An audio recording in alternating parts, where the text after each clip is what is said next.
Hi, my dear Wow English followers. How are you? And I hope you are doing really well. ඉතින් ඔන්න අදත් මම ඔයාලට අලුත්ම අලුත් ලෙසන් එකක් අරගෙන ආවා.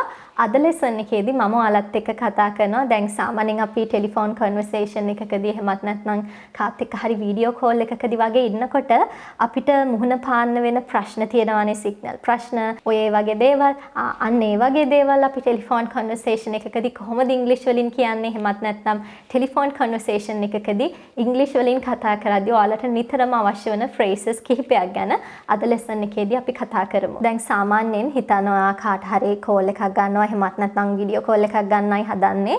ඊට පස්සේ ඔයා සමහරවිට කියනවානේ කෑ ගහන්න එපා ඔන්න මම කෝල් එකක් ගන්න හදන්නේ කියලා. ඕක කොහොමද අපි ඉංග්‍රීසි වලින් කියන්නේ? be quiet, be silent කියන expressions හරිම common නේ. ඒවා අපි කොහොමද දන්නවා. හැබැයි අපිට ඒක හරි ලස්සන විදිහට slang phrase එකක් use කරලා හරිම informally කියන්නේ casual conversations වලදී use කරන්න පුළුවන් විදිහට අපිට කියන්න පුළුවන් keep it down කියලා. keep it down. මේ keep it down කියන phrase එකේ meaning එක be quiet එහෙමත් නැත්නම් be silent කියන මේ phrase එකට සමානයි. හිතන්න ඔයා කාට හරි call කරනවා ඒත් එයා answer කරන්නේ නැහැ. ඕක සාමාන්‍යයෙන් අපිට කියන්න පුළුවන් oh he's not answering the phone. ඕකනේ අපිට කියන්න පුළුවන් common expression එක. හැබැයි අපිට ඕක pick up කියන මේ phrasal verb එක use කරලා හරි ලස්සන විදිහකට කියන්න පුළුවන්. අපිට කියන්න පුළුවන් he's not picking up the phone. එහෙනම් he is not answering කියන එක වෙනුවට ඔයාලට කියන්න පුළුවන් he's not picking up the phone. He's not picking up the phone. ඊළඟ expression එක ඇත්තට මේක phrasal verb එකක්. hang on කියන phrasal verb එක. අපි hang on කියලා කියන්නේ පොඩ්ඩක් ඉන්න කියලා ඔයාලා සාමාන්‍යයෙන් telephone conversations වලදී කියන්නේ. ඒ කියන්නේ stay on the telephone. පොඩ්ඩක් ෆෝන් එකේ ඔහොම ඉන්න. ඔහොමම කෝල් එකේ ඉන්න කට් කරන්න එපා කියලා කියන්නේ. ඔන්න ඔකට තමයි අපි hang on කියන මේ phrasal verb එක use කරන්නේ. For example, ඔයාලට කියන්න පුළුවන් hang on for a moment. පොඩ්ඩක් ඉන්න කියලා කියන්නේ. hang on for a moment. එහෙමත් නැත්නම් ඔයාලට bear with me for a moment කියලා කියන්න පුළුවන්. සාමාන්‍යයෙන් bear කියලා කියන්නේ tolerate දරා ගන්නවා කියන අදහසට සමානයිනේ. හැබැයි මෙතනදී bear with me for a moment කියලා කියන්නේ පොඩ්ඩක් ඉන්න, චුට්ටක් ඉන්න මං ගිහින් එන්නම්.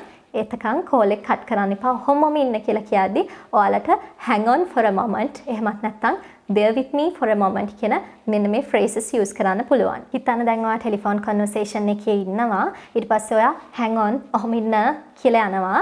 ගිහිල්ලා ආයෙවා ආවට පස්සේ ආයෙ ඔයාගේ කන්වර්සේෂන් එක ටෙලිෆෝන් එකෙන් continue කරන්න පටන් ගත්තට පස්සේ ඔයාලට කියන්න පුළුවන් I'm really sorry I'm back. I'm really sorry I'm back. මට ගොඩක් සමා වෙන්න මම ඔන්න ආපහු ආවා වත් එක කන්වර්සේෂන් එක කරන්න.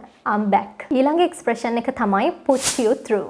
put you through. හිතන්න ඔයා මොකක් හරි කම්පැනි එකකට කෝල් කරනවා. එතකොට එතන ටෙලිෆෝන් ඔපරේටර් කෙනෙක් ඉන්නවා. ඒ කියන්නේ ටෙලිෆෝන් සම්බන්ධව එතනට එන කෝල්ස් මැනේජ් කරන කෙනෙක් ඉන්නවා. එයාගෙන් ඔයා අහනවා මට මේ කම්පැනි එකේ HR ඩිපාර්ට්මන්ට් එකත් එක්ක කනෙක්ට් වෙන්න පුළුවන්ද? එහෙමත් නැත්නම් මට යාළුව කන්ටැක්ට් කරගන්න පුළුවන්ද කියලා. ඊට පස්සේ ටෙලිෆෝන් ඔපරේටර් විදිහට ඔයාගේ ලයින් එකම ඒ ලයින් එකෙන්ම ඔයා HR ඩිපාර්ට්මන්ට් එකත් එක්ක මේ පුද්ගලයාව සම්බන්ධ කරනවා. අන්න ඒ වගේ අවස්ථාවන් වලදී ඔයාට මේ put you through කියන මේ phrasal verb එක use කරන්න පුළුවන්. It means to connect someone's telephone call to another person. වෙන කාගේ හරි call එකක් තවත් person කෙනෙක් එක්ක තවත් පුද්ගලයෙක් එක්ක connect කරනවා කියන අදහස තමයි මේ put you through කියන phrasal verb එකේ තියෙන්නේ. For example, I'm going to put you through to the HR department. මම ඔයාව කෙලින්ම connect කරනවා සම්බන්ධ කරනවා HR department එකත් එක්ක. HR department එක කියලා කියන්නේ HR කියලා කියන්නේ human resource මානව සම්පත්. එන්නේ මානව සම්පත් සම්බන්ධව department එකේ වැඩ කරන තැනට මම ඔයාව කෙලින්ම connect කරනවා කියලා කියනවා. හිතන්න සමහර වෙලාවට ඔයා ටෙලිෆෝන් කන්වර්සේෂන් එකක ඉද්දි එයාගේ වොයිස් එක ඔයාට සාමාන්‍යයෙන් ඇහෙන්නේ නැති වෙන්න පුළුවන්. ඊට පස්සේ ඔයාලට කෙලින්ම කියන්න පුළුවන් I can't hear your voice. මට ඔයාගේ වොයිස් එක ඇහෙන්නේ නැහැ. එහෙමත් නැත්නම් I can't hear you clearly. මට ඔයාව clearly මට ඔයාව පැහැදිලිව ඇහෙන්නේ නැහැ. සමහර වෙලාවට එයාලා වේගෙන් කතා කරනවා වෙන්න පුළුවන්. එහෙමත් නැත්නම් හරිම slowly හරිම හිමින් කතා කරනවා වෙන්න පුළුවන්. ඒ වගේ අවස්ථාවන් වලදී ඔයාට එයා කියන දේ තේරෙන්නේ නැති වෙන්න පුළුවන්. අන්න ඒ වගේ අවස්ථාවලදී ඔයාට කියන්න පුළුවන් sorry I didn't understand. මට තේරුනේ නැහැ ඔයාව. මට ඔයා කියපු දේ තේරුනේ නැහැ කියලා කියන්නේ. understand වෙනුවට ඔයාලට හරි ලස්සන expression එකක් use කරන්න පුළුවන්. sorry I didn't catch you කියලා ඔයාලට කියන්න පුළුවන්. I didn't catch you. මට ඔයාව තේරුනේ නැහැ. ඔයා කිව්ව දේ පිළිබඳව මට අයිඩියා එකක් නැහැ. මට ඒක ගැන ලොකු අයිඩියා එකක් නැහැ. මට තේරුනේ නැහැ. I didn't catch you. ඊළඟ phrasal verb එක තමයි speak up. අපි speak up කියන මේ phrasal verb එක use කරනවා. It means to speak loudly. හයියෙන් කතා කරන්න කියලා කියන්නේ. For example, would you mind speaking up a little bit? Would you mind speaking up a little bit? ඔයා මොනවා හරි හිතනවාද මම ඔයාට මෙහෙම කිව්වොත් ඒත් ඔයාට පොඩක් හයියෙන් කතා කරන්න පුළුවන්ද? Would you mind speaking up a little bit? ඒ වගේම තමයි හිතන්න දැන් කවුරු හරි ඔයාට කියනවා would you mind speaking up a little bit? පොඩක් හයියෙන් කතා කරන්න පුළුවන්ද? ඊට පස්සේ ඔයාට කියන්න පුළුවන් how about now? දැන් කොහොමද? දැන් මම ඔයාට හයියෙන් ඇහෙනවද? how about now කියලා ඔයාට ඊට පස්සේ reply එක විදිහට එයාගෙන් අහන්න පුළුවන්. ඊට පස්සේ ඔයාට එයා කලින් කතා කරපු විදිහත් එක්ක දැන් කතා කරපු එක හොඳට ඇහෙනවා නම් කියන්න පුළුවන් much better. කලින්ට වැඩිය හොඳයි. much better. ඒ වගේම තමයි සමහර ලාවට දැන් ටෙලිෆෝන් conversations වල ඉද්දී නිතරම වගේ signal ප්‍රශ්න එනවනේ. signal issues එන්න පුළුවන්. ඒ වගේ වෙලාවට ඔයාට කියන්න පුළුවන් there's not much reception here. there's not much reception here. එහෙමත් නැත්නම් there's not much signal here. මෙහෙට ලොකුවට signal නැහැ. මෙහෙට එච්චරම signal නැහැ. there's not much reception here. there's not much signal here. එහෙමත් නැත්නම් කෙලින්ම කියන්න පුළුවන් your signal is weak. ඔයාගේ signal connection එක හරිම weak, හරිම දුර්වලයි කියලා කෙලින්ම කියන්න පුළුවන්. සමහර වෙලාවට දැන් ඔයාලා video calls වල එහෙම ඉන්නකොට සමහර වෙලාවට image එක stuck වෙනවනේ. ඒ කියන්නේ image එක ගල් වෙලා වගේ තියෙන්නේ. ඒක move වෙන්නේ නැහැ. image එක stuck වෙනවා. ඒ වගේ වෙලාවට ඔයාලට කියන්න පුළුවන් your image is stuck. your image is stuck.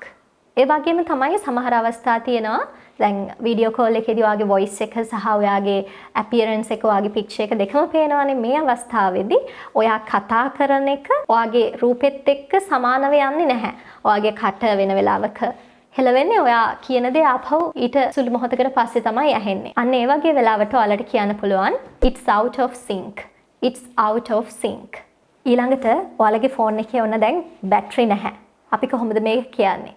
My battery is nearly dead. මගේ ෆෝන් එකේ charge එක මගේ ෆෝන් එකේ battery එක බහින්න හරිම ළඟයි. It's nearly dead කියලා කියනවා. My battery is nearly dead. ඊගාවට තවත් විදිහකට මේක ඔයාලට කියන්න ඕන නම් ඔයාලට කියන්න පුළුවන් my phone needs charging. මගේ ෆෝන් එක charge කරගන්න ඕන. My phone needs charging. ඊළඟ phrasal verb එක තමයි hang up. අපි මේ hang up කියන phrasal verb එක use කරනවා හිතන්න කෙනෙක් conversation එකේ ඉන්නවා.